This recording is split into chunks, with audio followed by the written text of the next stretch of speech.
times that I've seen players and that just act the same way the streamers act.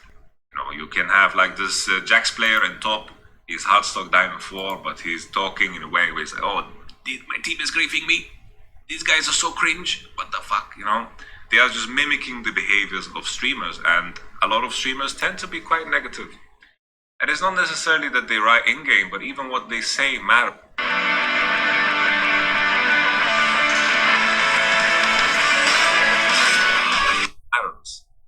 If they say it, it also matters. Like if I'm streaming, I can't say that I'm not doing it either. Sometimes I'm playing and I'm saying, "Oh, these guys are actually into me." It's something. Sometimes I say it too. I'm not gonna say that I'm some saint or something, or that these people are bad or not. But everything that they say as well, not just necessarily right, is also something that is going to affect the player base somewhat, because they are going to mimic these behaviors. People are going to mimic the behaviors of people that they idolize. It's only natural. Even if you watch some show, you like a character, you're going to be drawn towards those characteristics. You're going to try to, mimic that. It's just natural. It just is. What is that saying? The impersonation is the best form of flattery or something like that. I can't remember the saying, but you guys know which one I'm referencing to. And the streamers in general have a lot of power, but at the same time, there's no incentive for them to change. This toxicity and how they are is something that is getting them views, and they have no reason to change, because I think Riot is in a position where if they punish them or whatever, that's just gonna backfire, right? Because a lot of it that is happening is not even inside a game; it's outside of the game. So it's something that is, can't really be handled. But at the same time, there is just no incentive for them to change. So that specific topic about how streamers behave, is a very, very difficult one to tackle. So I don't have, a way to address it, because even though people want to point fingers that this guy is toxic, this guy is toxic, or this guy is toxic, these guys are getting the numbers. People like to point to Night Blue as, this guy is the poison of the league. But the man has almost 3 million subscribers on YouTube. It's working what he's doing. And this is, in the end, what these streamer guys are doing. They are approaching it as a business, and they're doing what is giving them the numbers. And this type of behavior is giving them numbers, so there's no incentive for them to change. And I don't know where that incentive is going to come from, because if it comes from Riot's side, I think it's a very, very bad path to go down, because Riot doesn't have the best track record of defining what is good behavior or bad behavior, because in the end, it's all subjective. But I think still addressing inters and griefers and people that intentionally ruin games, by the true definition of the word. We can argue semantics. We know that, if someone does something bad, it's called inting too, and that's the evolution of the word. That's fine too. But I mean the true first initial meaning of it, right? Another thing that I wanted to bring up, was some people are just addicted to League of Legends. Addicted to League of Legends in the sense that they're just playing for the sake of playing. They know nothing else. And we've seen many streamers go down a bad path of showing that the game is getting to. They are not enjoying the game any longer, and they're just playing to play. And I know a lot of players that aren't even streamers that do this too. They're addicted to the game. They're playing without purpose. It's no longer fun. They're just stuck playing it because they know nothing else. And there's a lot of things that are addicting in League. There's a lot of dopamine releases. Like every time you kill a minion, there's like a gold is showing up. And now they added that to support as well, where if you hit someone, you get gold. It's a dopamine release. You get a double kill. Dragon is killed. So much noise and so many lights that are, keeping you very, very addicted to the game. And I think this is very common, especially now. The game has existed for 10 years. I know that there are people that are watching this video that can relate to that. And I think this can happen with streamers too. I think some streamers keep playing the game when they don't enjoy the game. And I think this is where a lot of frustration comes from too. I think this is, everything is a part of a vicious cycle. It's a part of a vicious cycle, and everything affects each other, and everything becomes more and more negative as we speak. I think COVID-19 is also not helping, right? Everyone's staying at home, everyone's a bit more frustrated, everyone's playing more games, everyone's online always, and I think that's also making things worse. But I think people that are refusing to take breaks and are playing the game, there's a lot of streamers that just play just because that's where their viewership is at, and they come across as very frustrated. I think this is something that has happened. I'm sure you can think of streamers that come across as frustrated with the game and they don't want to play the game, but they're just playing it just because they want views and they want to get paid. This happens in every walk of the creator space. There are YouTubers that are making videos about things they're passionate about, and this is something that bothers them. The same, a good example is, for example, how Dominic is being. You can see is a completely different person in how he's making his content in terms of the LCS and the view. What's it called? The view, the co-viewing, or co-hosting, the co-streaming. He seems to be genuinely excited about these things, and you can see how different he is in comparison to him playing solo queue. Right? So I think there is a sentiment of that too. The frustration of the game because it's just a job and an addiction for them. The great American outdoors are closer than you think. With battery power made by Steel. Save $40 on any 8K series double battery bundle. Shop online, pick up at any of over 9,000 local Steel dealers. Real Steel. Find yours at steeldealers.com. The next thing that I wanted to move on to was something that what we brought up is the credibility of the ladder. The credibility of the ladder is, especially in the West. So let's make something clear. In Korea, the ladder is very respected. If you're high ranked in Korea, that means something. It is valuable. It isn't just a number, right? Of course, if your closest friend was ranked 1 on the ladder, he would brag about it. It would be cool. I'm not saying it's completely useless, but in comparison to what it used to be, it's quite meaningless, especially in North America. In the US too, but less so than North America. North America is probably one of the worst ones in terms of credibility you get from the ladder. The thing that I want to point out here is there's been a lot of issues that have plagued the ranking system. I think the promotion system is garbage. I think that we had one season with dynamic queue where you could queue as 5 and solo queue, and that was a disaster. MMR was bugged. Season 9, MMR was bugged. This happened in Korea too. It was awful. There was many seasons that just ruined the credibility of the ladder, and with time it got worse and worse, and the public perception of it is just that it's useless. And a lot of the times when I look at the ladder too, if someone is rank 1 in North America or US, I'm kind of like, whatever, And a lot of pro players and coaches share this sentiment. What can you do to restore the value of it? Korea has something beautiful going on because whenever a team is bootcamping there, players are there, they're excited. The Korean ladder has that value about it, It has that credibility.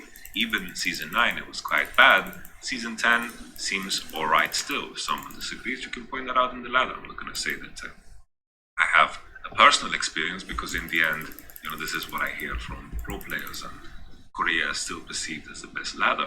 Also, the super server in China, there is a value in you getting high ranked. Why isn't it the case in North America and the US? Even North America less so, US a bit less. Okay?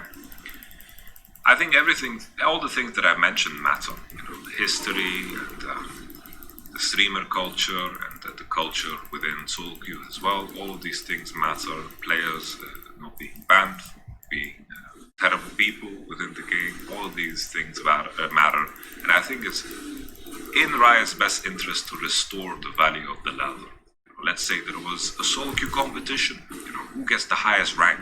Maybe there is some incentive. Maybe there's some cash money. Maybe you get invited to some big tournament. Maybe you get hosted by Riot and you get like some kind of medal or something. You get something more than just backpacks. They need to do something to restore the credibility of the ladder. Because right now, a lot of the streamers don't give a shit. A lot of the players don't give a shit. And this breeds more and more negativity. At AutoZone, you get what you need when you need it. Got a today job? Pick it up free same day at your local AutoZone. More of a tomorrow project? Order as late as 10 p.m. with free next day delivery. Getting the job done just got easier. Graphic design has changed. It's gone from this to this, and it's still not easy. But these Aussies are here to fix design, starting out in Mel's family living room, then the garage. They never gave up on their mission to empower everyone to design. And so, Canva was born. It made design simple, and it took off. Big time. Every day, over 4 million designs are made by people unleashing their creativity, from students with opinions to moms with a side hustle. Ooh, that's nice. To those crushing it at work. And the designers, they love us too, don't you? Sure, I use Canva. I mean, it's free. There are millions of premium photos and videos, over 70,000 professional templates to get you started, or you can make your own from scratch. It's so easy. Non-designers can do it. Non-designers, like Margot. Wow, Margot. You must have a lot of time in your hand. She doesn't. We believe in design for everyone, but don't take it from us. Take it from some of the 20 million people that use Canva every month. This is Mel, Cliff, and Cam, and this is Canva.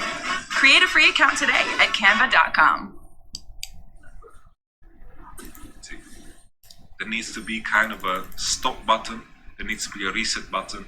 The value of solo queue needs to be restored. Make solo queue great again. And we're in a position where I think you need to have some kind of monetary incentive. There needs to be some kind of gain beyond only having the honor and the badge of being high ranked, right? There needs to be something more to it. I think it's super, super important. And maybe you make a separate server, maybe you make a super server, maybe you make a competition, maybe you make a tournament, 1v1 tournament, or maybe you make a team tournament where players are randomly put together based off of the solo queue ranking or something like that, where they get seeded into something. I don't know, just make it more than just, you're high ranked, here you go, you're gonna challenge a recall, wow. Right now it's not good enough because the value of the ladder is based off of the public perception. It's kind of like the dollar, you know, it's kind of like the dollar. Right now, the stock market value for NA solo queue and US solo queue is and Korean solo queue is stonks, right? Or Chinese solo queue, I don't know what's going on over there. It's also stonks, I imagine, right? And the way they need to pump it, they need to artificially pump the value back, right? Because the perception, public perception is currently shit. So I think this is super, super important, and it is in Riot's best interest to restore the value. Because if the streamers are excited about playing solo queue, they try hard, think this is going to spread across the world. Everything trickles down because in the end, the people that stream are the ones that advertise the game. I don't know how the daily viewership looks like, but usually when I open Twitch, it's 300,000 that are watching League of Legends or Valorant or whatever. And then on YouTube, there's so much content that people are watching. There's content across the board, and if the content is made from a perspective of wanting to compete and, you know, restoring the faith in the ladder, is going to all be better. Everything starts at the highest level and it trickles down because a lot of people watch the content. They just do. They just watch the content, and if the content is negative because of the state of things, they're going to also mimic those behaviors, and it's just going to trickle down. So everything starts from the top. It just does. Another thing that I wanted to address is Smurfs. Smurfs are inescapable, right? We all agree that with that Smurfs are inescapable. My solution to it would be to just make it easier for people to Smurf, in the sense that, let's say now we have a Riot Games account. Allow me to make a Smurf within my own Riot Games account.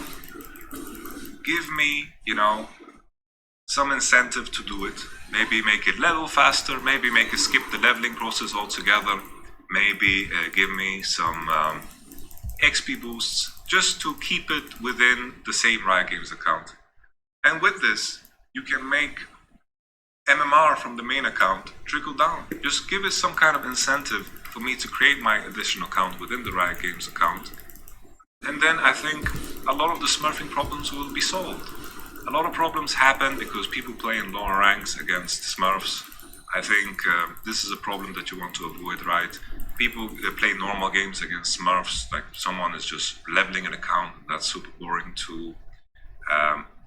I think you can avoid a lot of those issues because in the end, people are making Smurfs to make videos on Rent to Challenger. People are making Smurfs just to have an account, like, oh, this is my Yasuo only account. Look how my stats on Obi.gg look. People want to brag and want to show off things, and these are one of the few things that actually look good. You know, if you get a high rank in the US and you have 80% win ratio, that's cool still. That's cool, and people love having these things to show off. You know, people love having these things. That's what Smurfs are for most of the time, either video content creation or just to show off and, you know, to just dab on enemies. I think the key thing here is if you make Smurfs within your Riot Games account, if I am, you know, there are some streamers out there that are tanking the MMR of their accounts by losing 100 games straight and then doing a 100 win streak video, stream and so forth. And there are a lot of things out there that are really, really crazy. And if you have the Smurf within the same account, you can set account-wide restrictions. I don't believe in a ranked ban. I believe in actual bans. I don't think ranked ban makes any sense. Like, why would you send these people that deserve bans into normal games? Like, why? It's like you're sending them. You're agreeing that normal games is like the gulag in Modern Warfare, where you just send people to battle it out to get to ranked games again. I think we shouldn't forget about normal games too. So for me, just make Smurfs a part of the Riot Games account and add something that makes it easier to level. Maybe remove the leveling process altogether, and then I think you can control the environment Smurfs are being made, and you can have the MMR trickle down from the main account, and it will all be better because at least Smurfs will be controlled. You just need to make sure that the incentives are big enough for people to, instead of creating new Riot Games accounts, to actually create accounts within, the same account. I think we're going to run into similar problems too with Valorant when the beta is done. People are going to make so many Smurfs, and it's going to be quite a horrible process. And I think this is something that is going to be quite terrible. And I think the key way is to make sure that Riot Games accounts need some kind of extra verification process. I don't know how deep you can go into this or what the implications can be. More than just an email verification, maybe you need to go further, because this is something that works in Korea, right? You have the social security number as your verification, and maybe this is infringing on people's rights, and you have an issue because players are playing in so many different countries. There are laws in place that protect people from doing so, but making Riot Games accounts tied to individuals would definitely help this problem. But I think, the bottom line about Smurfs, I just think incentivize making Smurfs on Riot Games accounts, or just give us that option in the first place, and then you can handle the MMR better and control them better. Everyone will be happier except the guys who want to tank their MMR by losing 200 games in a row playing Disco Numu, and then of course, just winning 100 games in a row. You guys know what I'm talking about. Another thing that I wanted to point out in the last thing, this video is getting very, very long, is the client. The client is a joke for many reasons. Like the last day specifically, I don't know what's going on with the client, but I've dodged way more games than I've ever had unintentionally because I press accept and then the game just doesn't load in. And that's nuts to me. Another thing is a lot of people hold Champion Selects hostage, and the fact that I can't report someone in a Champion Select is a joke. The fact that I can't report someone in-game is also a joke. I can do that in Valorant already. It is nuts to me that I can't report people always, right? I can't report people always. It's always only in the end-game screen, and that's terrible. That's terrible. I think you can make the reporting system a bit more effective, and it was crazy to me that Riot was considering increasing the punishment for dodging games. It's just so crazy to me that you would address the issue like this, because there is a reason as to why people want to dodge games in the first place. People are not doing it to fuck with people. They're doing it to avoid the fuckery. That's all. It is absolutely crazy to address the problem like this. And they were promising a lot of changes with the client, but then when I read this latest post, this post here really, really boggled my mind, because I was reading this. Let me see that I did this properly. Sorry. So I was reading this post, right? Client cleanup, progress, setbacks, and discovery. So I thought they were fixing the client, improving the client, but they are just focusing on. We wanted to first focus on lowering bootstrap time to about 15 seconds. Bootstrap time, remember, is a measure of how long it takes for the client to boot up. And I was reading, hoping at some point we would have something else than just the boot time. But it is all about the boot time. This is what Riot has chosen to address publicly in regards to the client issues. And it's an absolute joke. I think also the Riot Please recently was also quite horrible. And it just makes me ask the question, is Riot allocating the resources properly?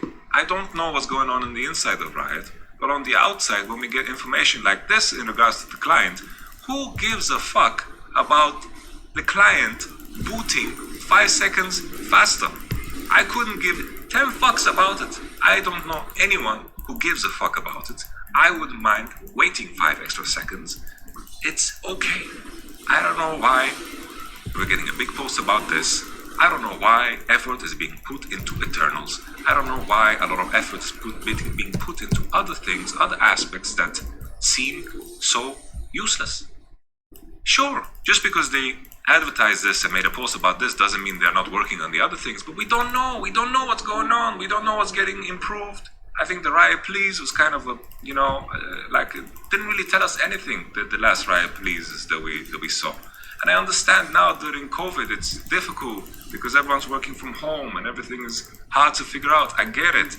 But at the same time, I don't know what's going on. I don't know what kind of improvements are being done. I don't know anything.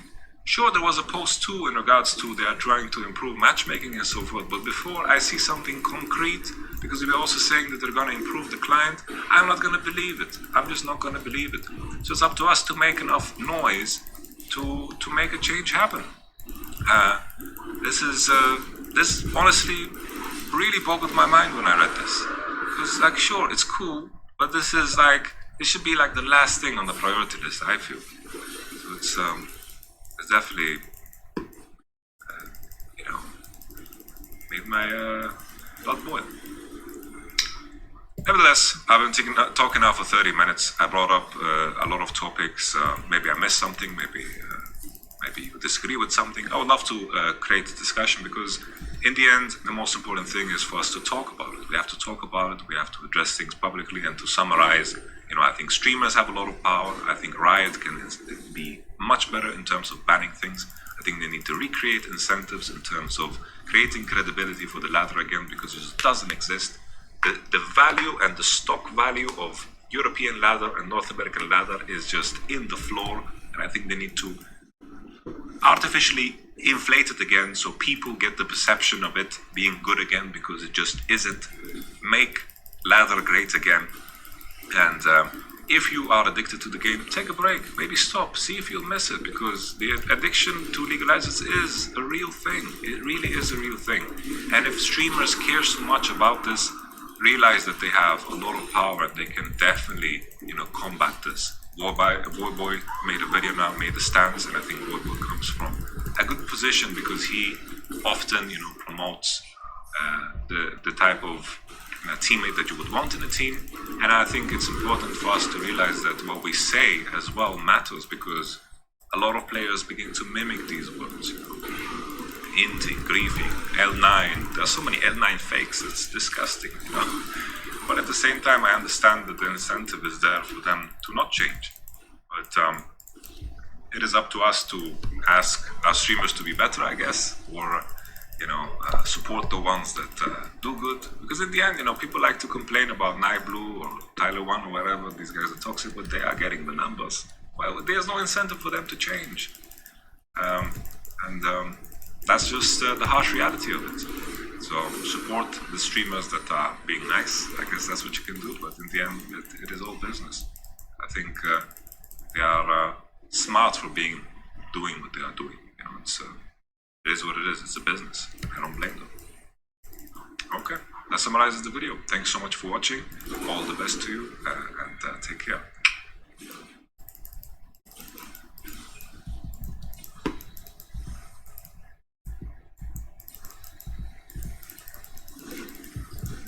Hello, ladies and gentlemen. Riot Games have answered us. For those who don't know, solo queue has been a very hot topic. Boy made a video, I made a video, people made a video for the views, but also because it's important. Solo queue has been very problematic and is getting worse and worse. And we're at a point in time where people are running it down in games and they're not getting banned. They're just not getting banned. And it is something that invokes more trolling, and people just don't care about the games they queue up for. It's very often, very frequently that people just give up games, and a lot of games are decided way before they are theoretically decided, just because of people's mindsets and what people are doing in game, and this goes unpunished. Bippo said a very good thing that, every time we queue up, there should be a disclaimer that you are agreeing to try your absolute best when you're queuing up for this game. And I think, it was a good idea from Bippo. Nevertheless, we jump into Riot's quick LOL thoughts. Wow, quick LOL thoughts. I think this deserves more than just quick thoughts, but I hope it's just the name. Game ruining behavior. This week we talk about game ruining behavior and our next steps to address it. Ooh. Hi folks. This week I figured it would be good to focus on ending AFK. You think? Okay. Given it's been a topic of quite a lot of conversation recently, it's also something we should be talking about more, since it's an ongoing pain point for many players. Deliberate game ruining behavior is something we need to prioritize addressing more. In the near future, we'll improve how report feedback works and introduce reporting in Champion Select. In the moderate term, we'll test more responsive detection of deliberate in-team pseudo AFK. We're still considering steps after that, but the plan is to keep working on this longer term. We'll keep you updated each month on how internal progress and tests being run in specific regions are going. Okay, sounds exciting. I'll nibble. Let's continue, the long version. First off, let's define exactly what we're talking about. And that's kind of difficult, Defining game-ruining behavior is kind of difficult, and it's part of the problem. But, okay. This is about players deliberately ruining the game for others, making it very difficult and impossible for the team to win. It's not about people who are genuinely trying and having a bad game or series of games even. Sometimes someone gets absolutely crushed in lane and dies over and over again. That's very different to a player deciding the game's over and then spending their time trolling others instead of trying to win. Okay. The sort of behavior we're looking at here involves things like deliberately dying while pretending to try, running around taking CS from others but then deliberately avoiding teamfights, objectives, etc. It's not as easy to detect as straight AFKing or constant inting. It still ruins the game though. It happens at all levels of play, though it tends to be more common with players who've been playing for a while and generally understand how to avoid getting banned by our existing AFK and obvious inting detection. Streamers often get targeted for this sort of trolling due to their higher profile. It's not an issue unique to streamers though. Okay, so here's where our heads are at. First off, this is an area we need to prioritize work in more than we have recently. You already said this. We haven't done enough here relative current player pain these behaviors are causing. We're working right now to figure out which people we can pull off other projects to work on this instead. Okay, that's cool. COVID-19 causes a lot of hassle, and I think we can approach this with a bit of understanding. I just want there to be, I just want the issue to be addressed. I don't mind if the solution comes later or now. I just want there to be a clear, communication process. I want it to be obvious to us what is being done to improve things. Second, solutions here need to be really targeted at these specific issues. Other behavior influencing work is valuable too, whether that's things like honor or the social recognition systems, features with social impact like Clash, etc. They're not a replacement for taking action on this sort of game-winning behavior that needs to be addressed regardless. Okay, that's pretty general, yes it is. So what actual changes are we planning? So far we read a lot, but we got nothing.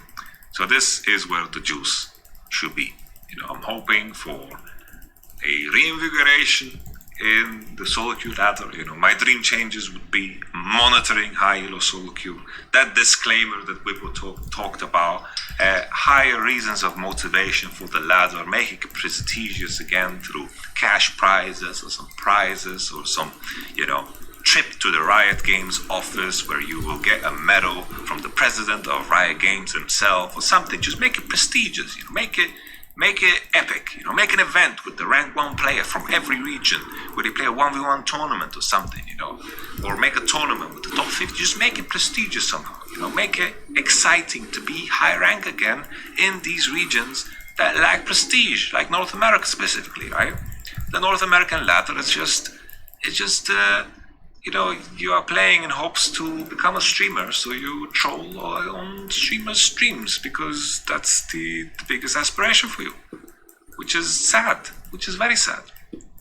And I think, the reason I am so pushing for this idea, because I think, a lot of the streamers that we have here in the West are from North America, playing on a North American server, and if they are motivated and they have incentives to be try-harding and doing the best, this is going to also trickle down within the community.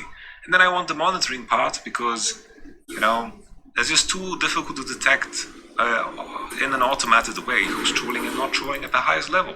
Nevertheless, this discussion later. We jump into what Riot has given us. Right now, improving report feedback. Let me just nibble on this water. Right now, many of us are unsure about what may come next. At Reliant, we want to help you light the way. With 24/7 customer care and online support, we're here for you today, and we'll be here long after we power through this. Because even though we're a bit farther apart these days, we're all in this together. Reliant. That's power. Your way.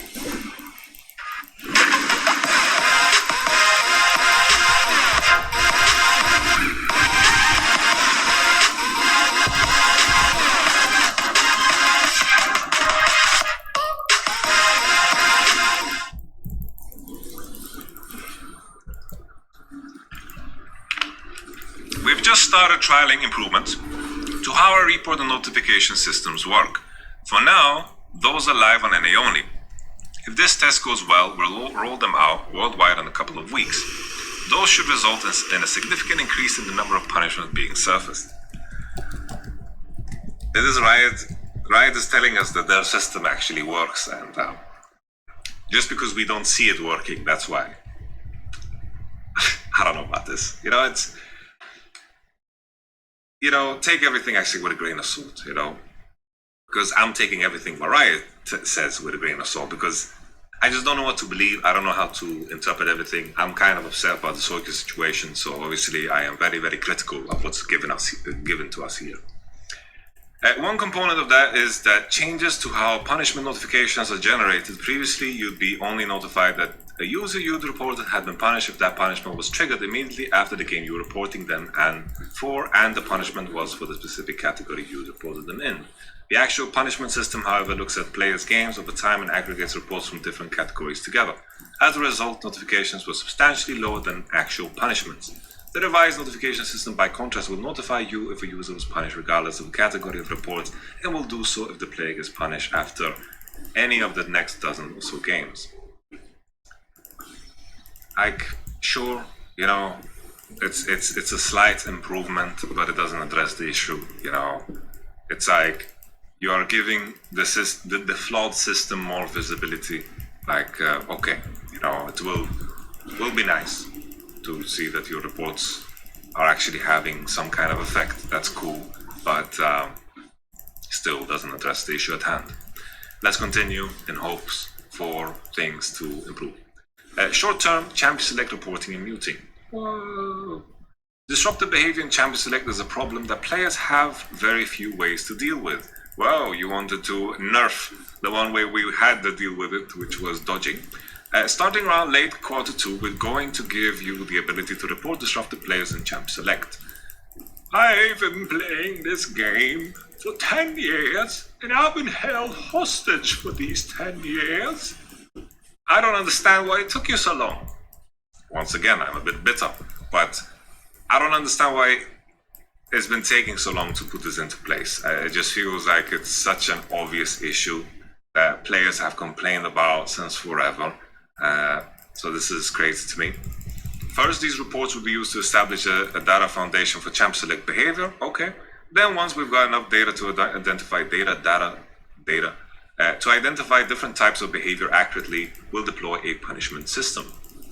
Okay, well, it doesn't address the bigger issue, but it's a small improvement. Cool. Moderate term. After the above changes, we want to go back and re-examine our previous stance on rapid automated detection of players who are trying to lose a game. We've been very cautious about it historically due to the risk of falsely identifying and therefore punishing a player who isn't actually trolling. Avoiding unjust temp bans is important to offer a good player experience. Having said that, so is controlling deliberate trolling, self-sabotage, etc. In retrospect, we may have prioritized avoiding one type of player paying too much at the expense of another type, so want to look at our options here again. One thing that would be helpful as a part of that is understanding where your heads are at as LoL players. What is an acceptable rate of incorrect bans if it results in a noticeable drop in deliberate inting FK? Is it worth accidentally giving a 2-week ban to one player who was genuinely trying if that means 19 trolls also get banned? What if the ban is undeserved? 1 to 100 times? 1 to 1,000 times? Are incorrect bans never acceptable at all? Honestly, I will happily sacrifice myself.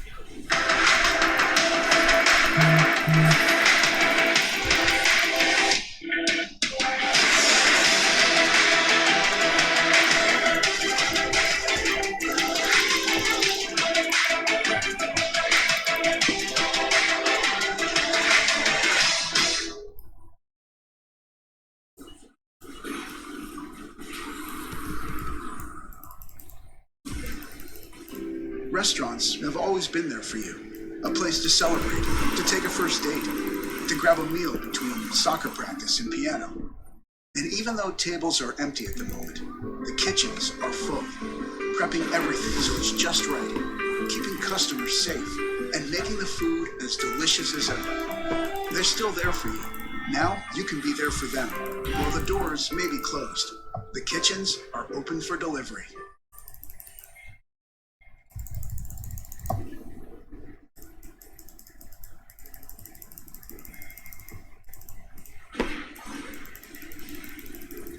I will sacrifice myself for a 2-week ban if 19 trolls also get banned. I am ready to make that choice. I think it's worth it because 19 trolls can ruin a hell of a lot of games, and if your automated system is detecting that, if your automated system bans a guy, then probably there was a reason for it, It's not like I can have a perfect game. I'm 16-0, I didn't write a single thing in chat. I carried the game and then I get banned randomly. That's not going to happen. It's someone that is close to that, He's close. He's in that area, in that gray zone, Maybe he went 0-16. He had a rough game. Maybe, he gets a ban. I think that's okay. Maybe he needs a break from the game. That's all right. It's not going to be like the most innocent people. It's going to be like people that are partially deserving of a ban. So I think that's all right. Of course, it's a moral question, but it isn't at that level where the innocent person is going to get banned. It's not going to be someone that is completely innocent, if you get what I mean. It's not like trading one life for 19 lives flat, It is a question of behavior, right?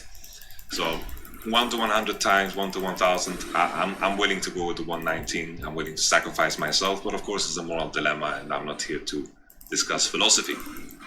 Longer term to be determined.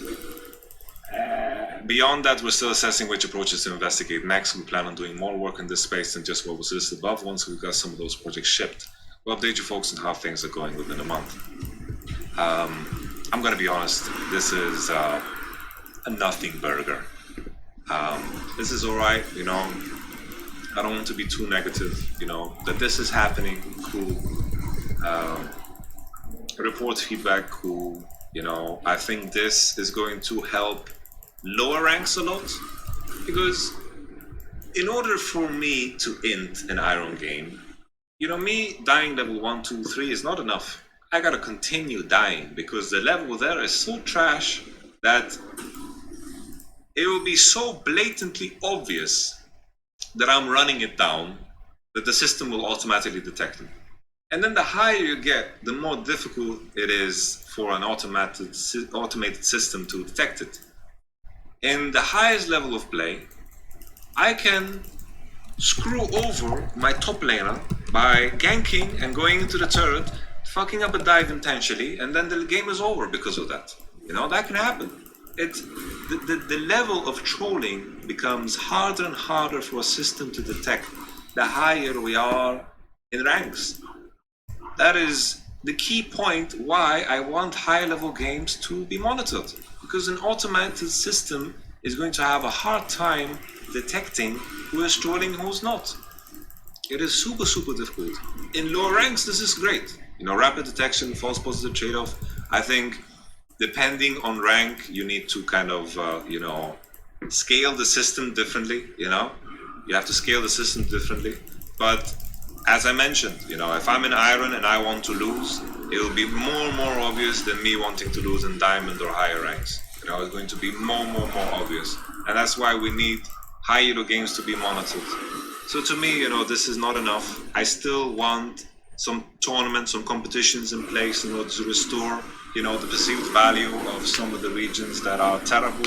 I don't know if there are people out there that can set up tournaments on ladders in terms of, you know, I think there are many ways to make, you know, the ladder more exciting, because right now it's just a number, and having rank 1 in North America is very little to brag about in comparison to, for example, Korea. And of course, Korea doesn't need these competitions because their perceived value is higher, and I think you need to do this in order to pump up the perceived value of North American solo queue and other also Western solo queues, because I think China and Korea is in a good place.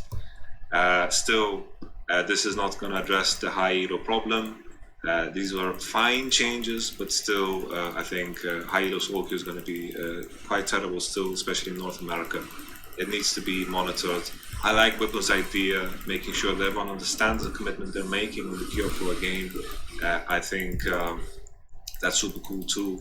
I don't think this is enough. This doesn't make me that happy, I'm going to be honest. And I understand that it's very difficult due to COVID-19. Riot Games has 2,500 employees. Maybe it's too little. 2,500 for such a large company. But this is what's only public, you know, considering they have multiple games they're working on and so forth. 2,500 seems very small. But maybe I'm wrong. I don't know what scale you operate on, and I don't know how you have to, you know, increase in scale and so forth. I really don't know. So I don't want to run into that conversation. But yeah, it is harder because of COVID-19. I'm happy a conversation has started. These are baby steps, I think, in the right direction. Things that already should have been there, honestly. This is painfully obvious to me. This is obvious. And this is just adjusting the system that's already in place. It's not really like, this is not the solution. This is not the solution. I think this is just, the effect of this will be that the perception will be that maybe something is going to change, but I don't think it's good enough.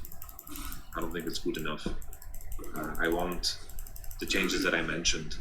High elo solo queue needs to be monitored. There's no way around it. I just don't see it. I think an automated system will be too difficult to set up. You know, I think on lower ranks it works, but the higher you get, the more difficult it is. What do you guys think? Give me your feedback. I'm kind of disappointed. Yeah. It's not easy. Right? It's not easy. I'm curious to hear what you guys think. Maybe you guys are excited by this. Maybe I'm misinterpreting this. Maybe I'm too little. I'm trying to keep an open mind, but it's very difficult. You know, we are getting promised a lot, and then like they release like big systems like Eternals when there are flaws within the game, and I think the League of Legends community has been very patient and very loving of the game, and I think the League of Legends community deserves the absolute best. And as a player myself, I am very passionate about the game, and so are we. So we just want to be happy playing it, you know, because we don't want to be pushed to that point where we have to stop, you know, because it's just no longer good for our well-being. We are all in love with the game, so to speak, and we want to continue on that path. So I think as a community, we deserve more. We deserve way more. I'm releasing my AMA on Sunday. It's finally with hot sauce, so squeeze in your final questions there on the Matakana subreddit or the Discord. You can also, of course, you know, jump in on the Patreon as well. And yeah, I don't know how to end the video, so I'm just gonna press the record button. Arrivederci. Ciao.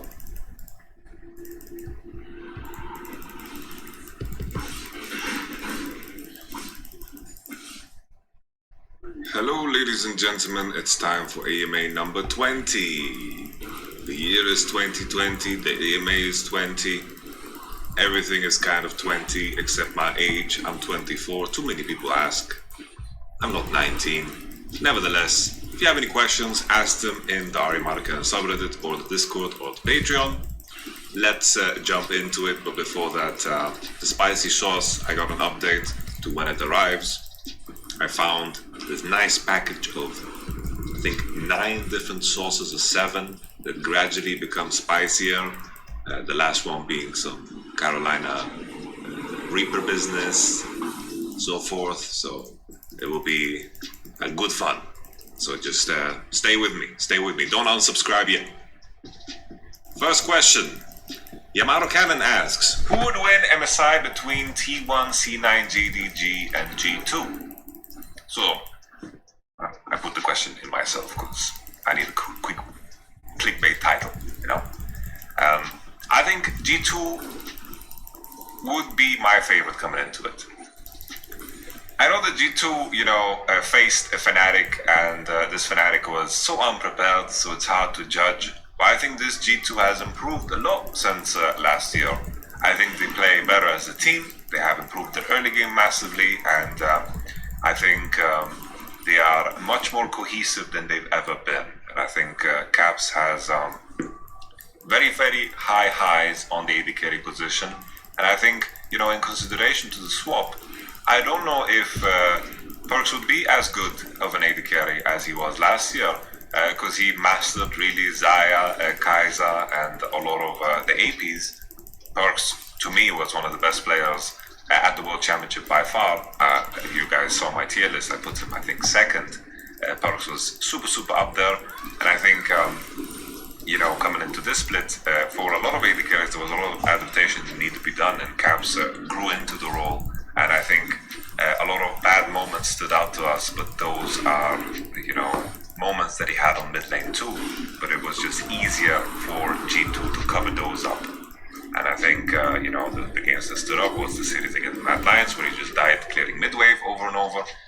And also, of course, against Misfits, where he, you know, ran it down on Aphelios. But beyond that, I think he had a splendid performance. In contrast to the other teams, I think G2's performance would increase as they would practice against the Eastern teams. I think, you know, if they would have to bootcamp in Europe and every team would have to bootcamp in the respective region, I think then G2 would come in at a slight disadvantage. Just bad team, dude. No one's gonna rotate or help me out at all. I had a huge wave going there. We could have pushed that into, you know, give the tower. I think G2 just needs to bootcamp and practice against Chinese teams and Korean teams, and not. If not tower, we could have team fought in that huge wave and had way bigger of an advantage than we already do, and actually aced the team, got the tower, got the end. We could have ended game right there if we'd gone in and like had a good fight. Honestly, I think BDD and Clit just hard choke every time we play against T1, so it's hard to take a lot away from that one. I think T1 against DRX was a better series in the finals. I think T1 tend to. I mean, I'm full build with no farm, you know, like, come on. I think a best of 5 between G2 and T1 would look similar to what they did last year in the sense we that could have, dude, but we could have T1 pushed that wave right there and won the very, game. very I don't know why they trigger because they rely on their wanted to wait so long. for them. I think Genji I'll grab me some more coffee real quick. Grab back. C9, I think their team play is really, really good. I think C9's team play is really, really good. I still think, I don't know if they were hiding things or they just didn't feel like it was necessary. Like, come on, dude, come on. The difference between C9's drafting and GDG, G2, and T1's drafting.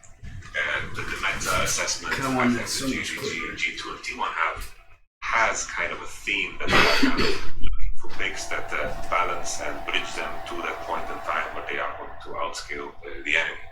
And I think this is what we saw in all of the finals, except the one where C9 played, where C9 kind of did whatever they wanted. And I don't blame C9 for that, because C9 have very little competition too. But my worry when it comes to C9 is that I still, even though their team play is insane, it's just hard for me to imagine a world where they grow so much individually that all of a sudden they're going to compete with the best of the best.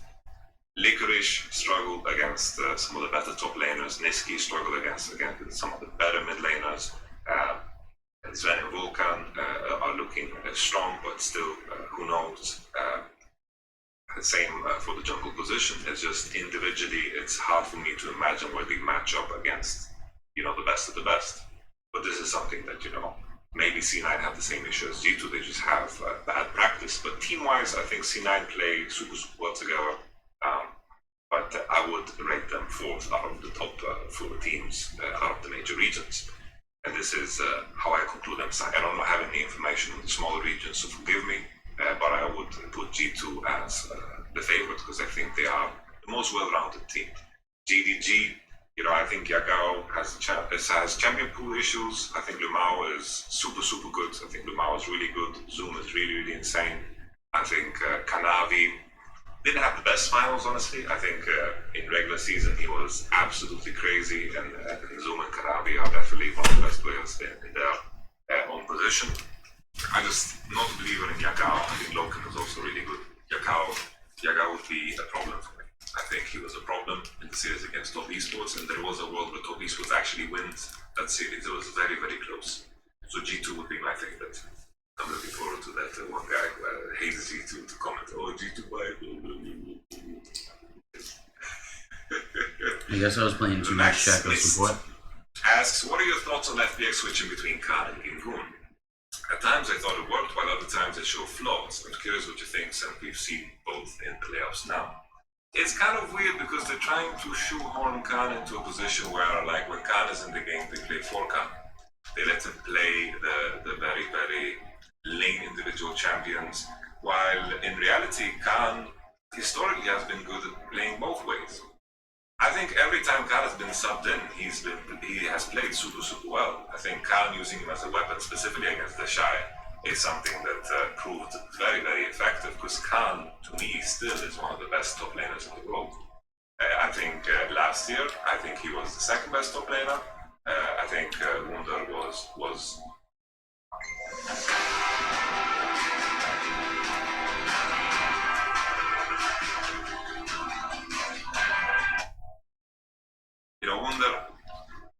Wunder I honestly was the better top laner best of 5, so it's hard for me to put the Khan over him. That's unfair. But Khan was definitely up there, right? He was definitely up there, the Shy being first, and I think Khan is the better top laner than Gingun, but it seems like FPX have the opinion that Khan is less of a team player than Gingun is, and Gingun is willing to play the position where he plays weak side. Because it's weird, always when Khan gets subbed in, they play to top quite heavily, and they're playing for Khan, especially we saw it in the early season where he was like dancing on teams with Fiora. But it was a meta where everything was heavily revolved around bot lane. There was a lot of Ornn, and this is where, Gingun fits better with the GP and Ornn and so forth. But I have no doubt in my mind that Khan can play this too. So I think it's just FBX choosing to commit to a style and making sure that each of these players are playing a specific style. I think Khan is well rounded enough to play both. I think Gingun can also play both, but I think Khan individually is better. Gingun seems to mesh with the team better. But it just seems like a choice from FPX more than anything else, because I have Khan very highly in my defense. HLGS1 asks, what would be your dream roster to challenge G2 and Fnatic if you were a coach with players of your choice for season 11? So, obviously, this is, I'm going to stick to Europe. Okay, I'm going to stick to Europe because I think if I go abroad, it gets too easy, too fast. If I have a roster of, the Shy, Kanavi, Rookie, Knight, gets dirty pretty quick, Jackie Love, Lamau. It's that becomes easy. Yeah. So let's stick to Europe. Europe, I would put Alfari. That's an easy choice. Alfari is a solid choice. I would Jizuki in mid lane, because it's a tough task already. It's a really, really tough task already. So you need something with shock value, right? You need something that has very, very high highs, but sometimes low lows, because you're not going to beat these teams being, average. You need to have a player that is capable of having a very, very fantastic performance that matches or surpasses Perks, for example. Right? And then you need, I guess, naturally you go Karzi and Kaiser in the bot lane. I think they are the third best bot lane in Europe.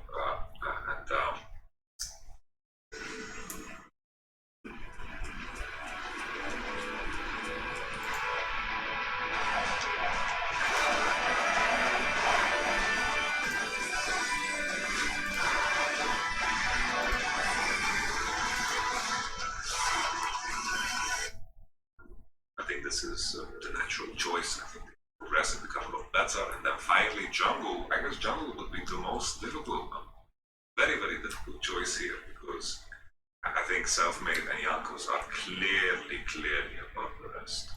Clearly above the rest. And, if I look at, for example, Tinks is looking quite good in new Masters. That's not the name that comes to my mind. I'm just trying to think of a player that might have a high enough ceiling to surpass. And in Europe right now, it's hard for me to imagine, at least from the players that are in the ABC. So, jungle. Okay, I jungle. 5 Milo, what do you think teams like Schalke or Vitality need to do during off-season? Just practice more or roster staff changes?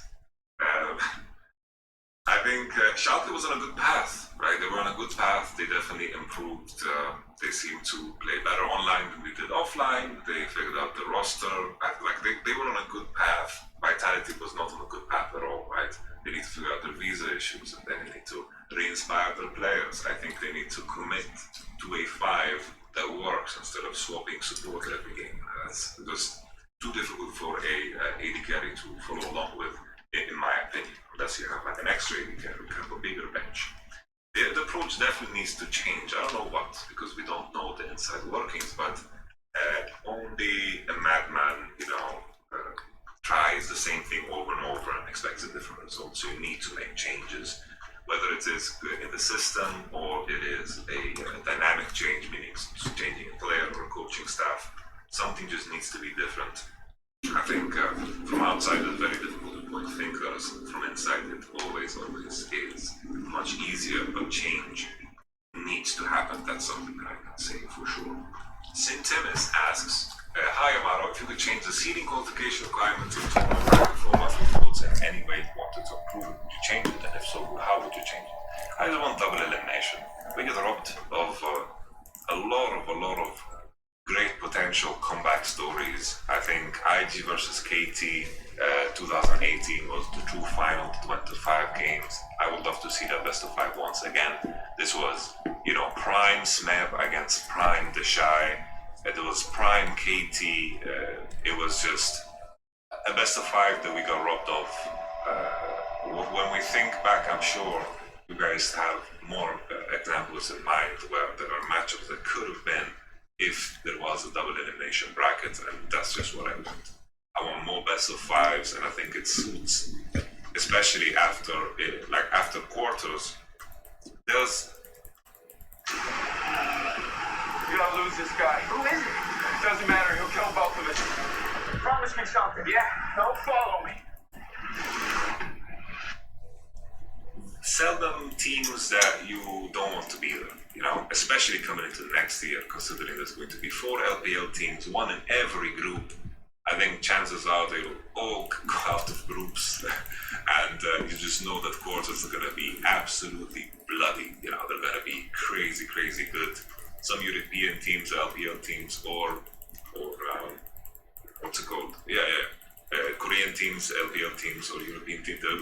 There's going to be some teams that don't get through, and it's just getting harder and harder for NA teams to get through to the quarterfinals. So I just want double elimination. Should be good, man. Just want double elimination, and I want heavyweight on summer instead of course, spring, because I think teams that are shit in summer don't belong to the challenge. PTO, Demo, Food, who would be in the best roster of all time from LEC? Well, considering how I spoke about G2 is easy one. Sauron, Squidmane, do you think Xmithing to TSM is possible? If so, how would TSM do as a team in Summer Split? I think, of course, it's possible, because, yeah, it's possible. It's not impossible. Would it happen? I doubt it. I think Xmithy has reached his ceiling as a player, and even though Xmithy is smart about the game, his shot calls and so forth, you're at the point in time where if your ambitions are greater than to get to playoffs, then you can't have role players, meaning, oh, this is a player who brings the shot calling, his mechanics are trash. It doesn't really work that way. Right now, the best of the best are well-rounded. For example, now, Jankos in his form. If you compare Jankos to Xmithy, Jankos takes decisions, he shot calls about how he needs to play the early game. He plays well mechanically, plays all champions. It's hard to pinpoint, oh, this is his weakness, he has shit mechanics. No, it just doesn't work any longer, I think, if you want to compete to be the best of the best. And that, I think, should be in TSM's aspirations. But I don't know. Maybe Xmithy would be an improvement over Darton, because TSM tend to play the game well the first 5 minutes, and then afterwards it's kind of like, what the hell is happening? You know? First 5 minutes, super good, and then just it falls flat.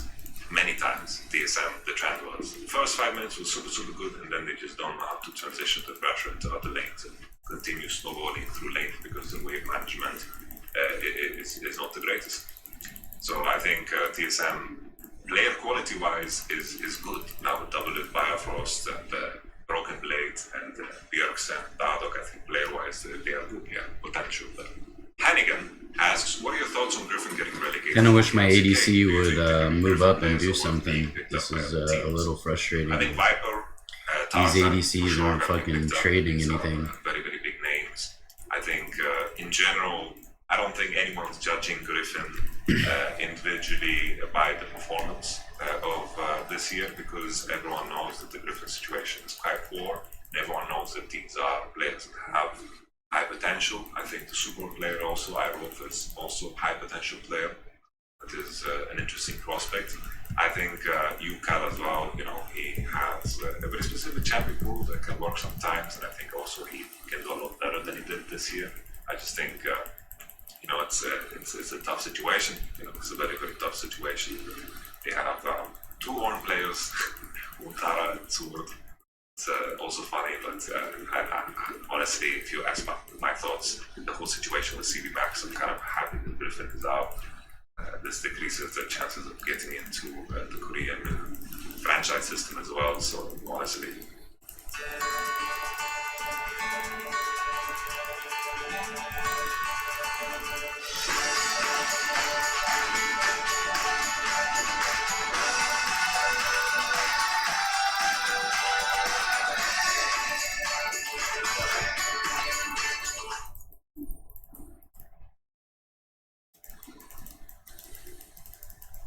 Today's a great day to order sandwiches. Get $5 off any Jimmy John's order of $20 or more by using promo code 5off20 at jimmyjohns.com or on our app. Whether you order a couple of sandwiches, drinks, and chips, or a dozen cookies, it's up to you. Bye-bye, Griffin. I don't think twice about it. I think this team was completely... The lifeblood of this team was CB Max and the players. I couldn't care less about the branding of the team. If they have a different name,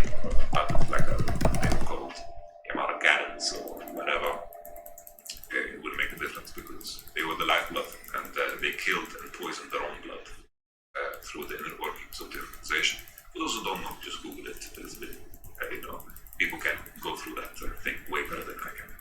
Elefante. Why do you think that the LPL has had so much success recently? Well, they have the most money, they have the biggest player base, they have the biggest fan base, they have the best organizational situation, meaning that, you know, the structure and the teams that are supporting the players has finally caught up to all the other things, meaning it has finally caught up to the money and all that jazz. So that's amazing, right? For the first time, you know, in the past, the horror stories you heard from China were absolutely crazy. There was, I remember, I don't mention names, but I remember there was a Korean player that insisted on bathing in Evian water because he didn't want to bathe in any other water. So there was like a guy hired to just pour Evian bottles into like a tank that would heat the water. And like absurd situations where the players were just out of control. You know, they were rock stars. And you know, it's cool to be a rock star and all, but that lifestyle doesn't really translate well to compete against the best of the best. So it was the rock star lifestyle has been toned down. Sure, it's still there because the money is there, of course, but the professionalism is added, the structure, the coaching is there. They found like a neat balance where the players are allowed to express themselves and they are working very hard to compete. You know, a lot of teams in the LPL have a roster of 10 to 20 players. Honestly, they have lists of mechanically talented players that are just gonna, you know, compete for the positions and just waiting to, you know, rock and roll on the Rift. This is a massive advantage, so we should really enjoy ourselves when we have the outliers from the other regions that are able to compete, because everything is pointing towards the direction of LPL being the winner of the World Championship. If you look at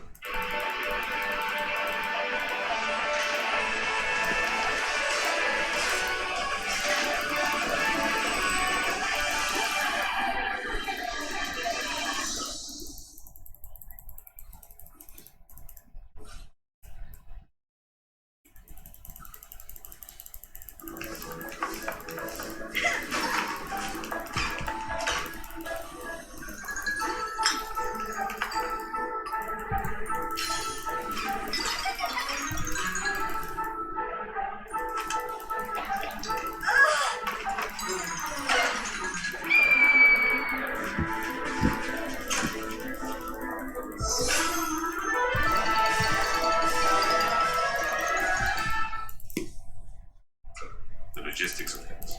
Ray of Darkness, is it possible to climb to high elo if you have a lot of game knowledge, even if your reaction time is suboptimal? Yeah, you can play champions that don't require mechanics. You can play the famous LS Annie, play the famous Whippo Malphite, you can play Maokai, you can play Braum, you can play Blitzcrank, you can play things that don't require that many mechanics. Blitzcrank maybe requires a little bit, but you know, there are champions that are there for you.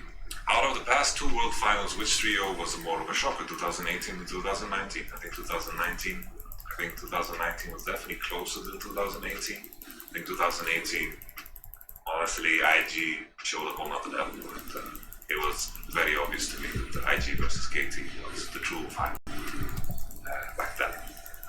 2019, when G2 beat so many teams on their path to the finals, and FPX looked quite silly in the groups, but you know, in hindsight, maybe it's easy to say that, you know, the early game of FPX was too good for G2 to handle because this was a weakness of theirs.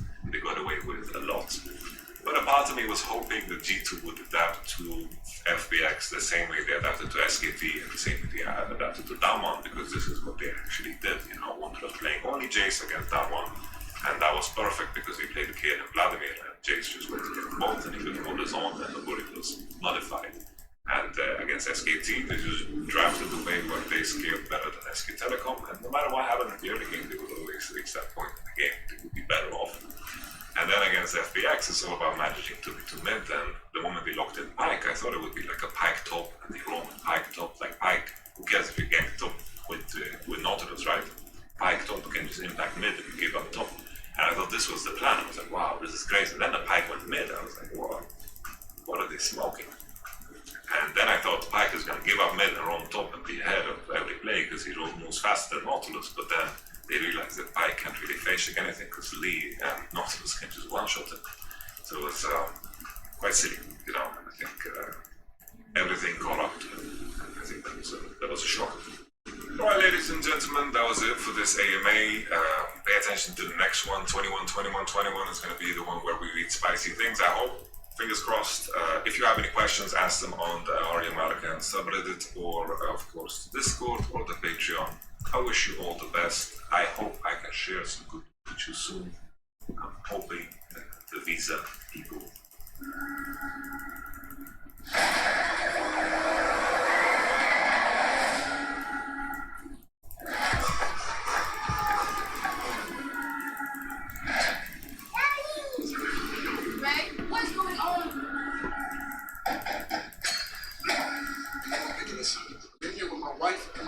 Son, Lisa, that ain't trying to kill me.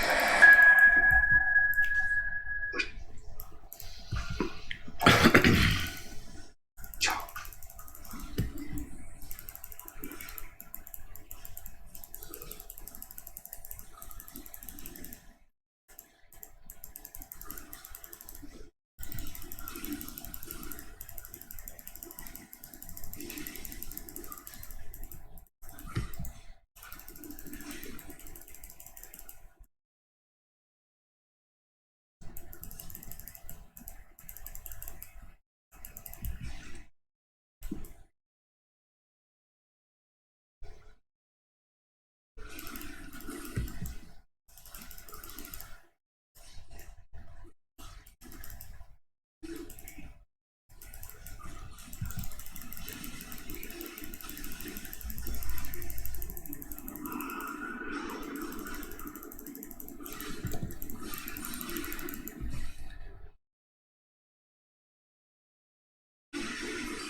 Dude, we just don't have a team. There's like no one ever around. It's really frustrating,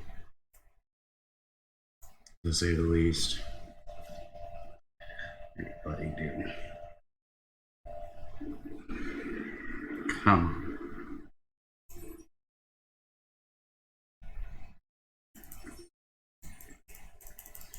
on. Oh, he's so bad.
No jungle, bro. This is just pathetic.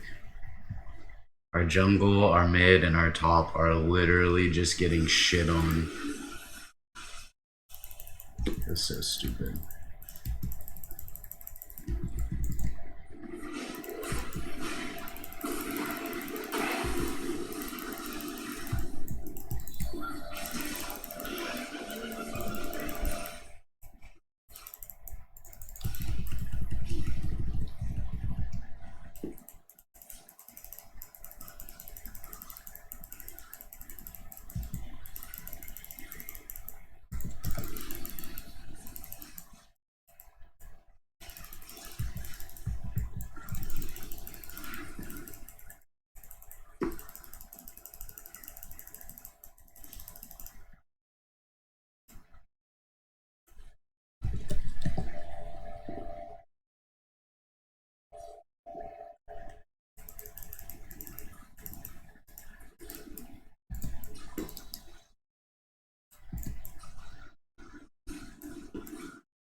Like, I really don't know what top's doing either. Like, this dude's clearly overextended here.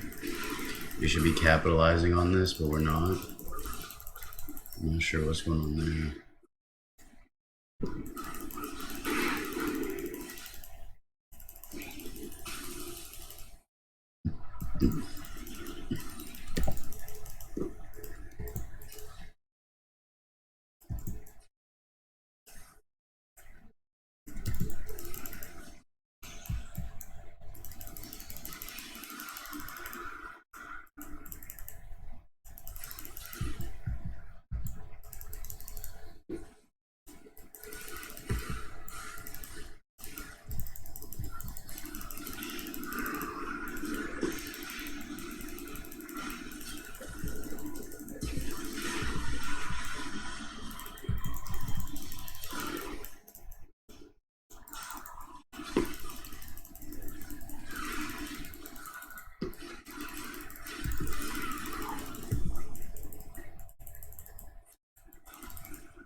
I can't take it, dude. This ADC is garbage. He needs to know.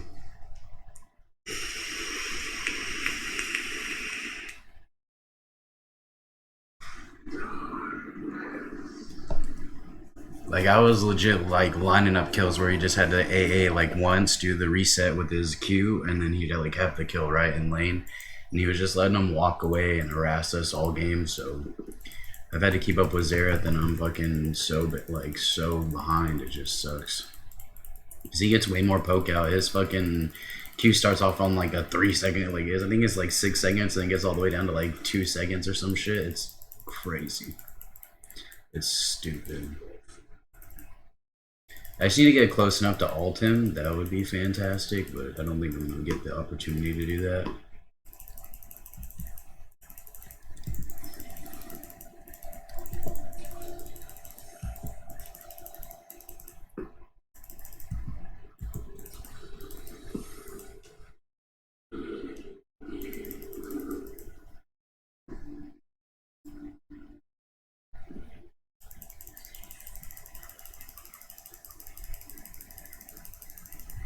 Like, I don't think we've got a single objective either, which is also hurting.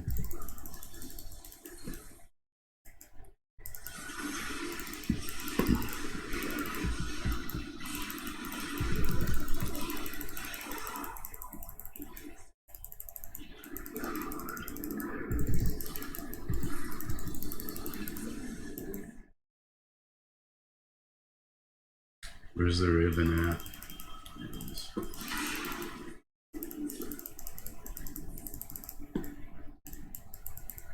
I got nothing, dude. Alright, I gotta change that because I constantly hit that instead of, because I'm just so muscle memory for wards right here.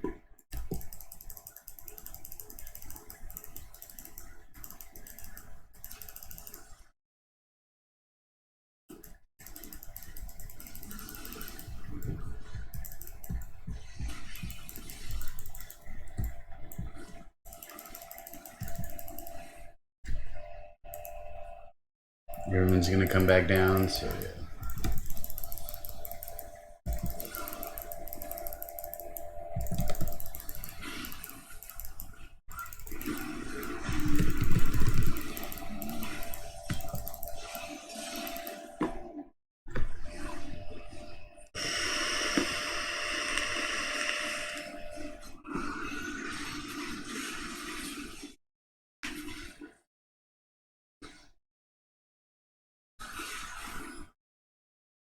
Like, come on, dude. Alright, we got Magic Pen now, so this is going to be super useful. Do we already have 40%? We already have 40% in CDR, so we're going to go with probably Magic Pen again. Actually, we'll go with Armor. I think that's what we'll do. We'll go with Ninja Tabbies this game.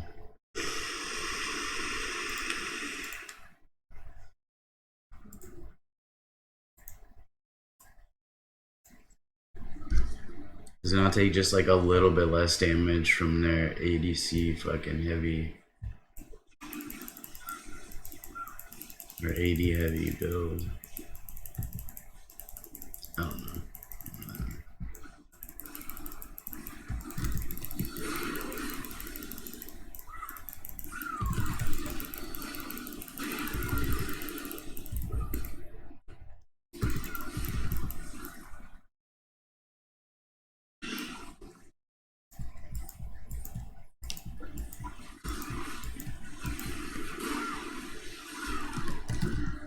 Garbage, dude. Just so garbage.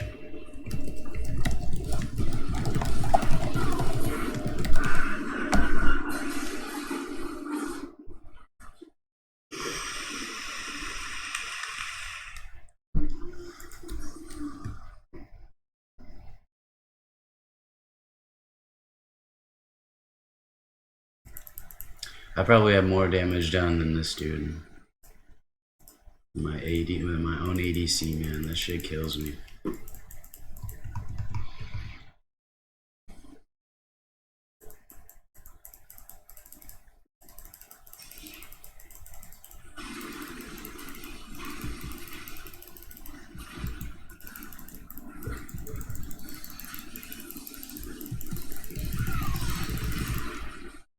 Yeah.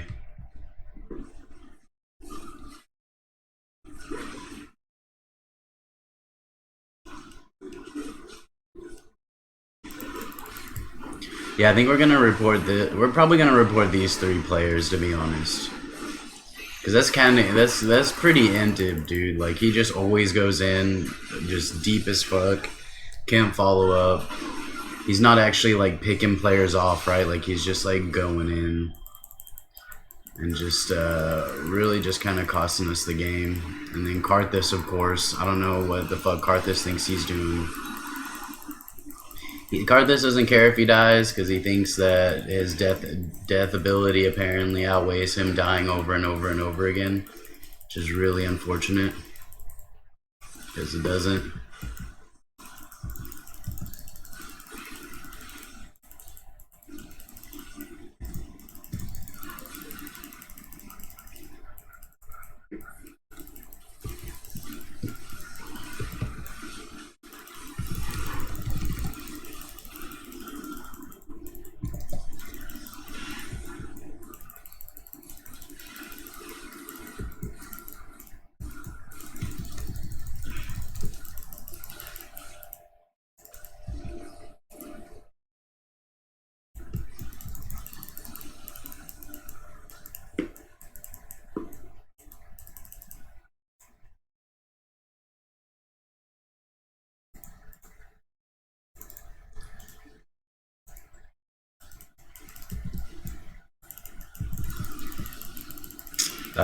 That's bullshit, but okay. I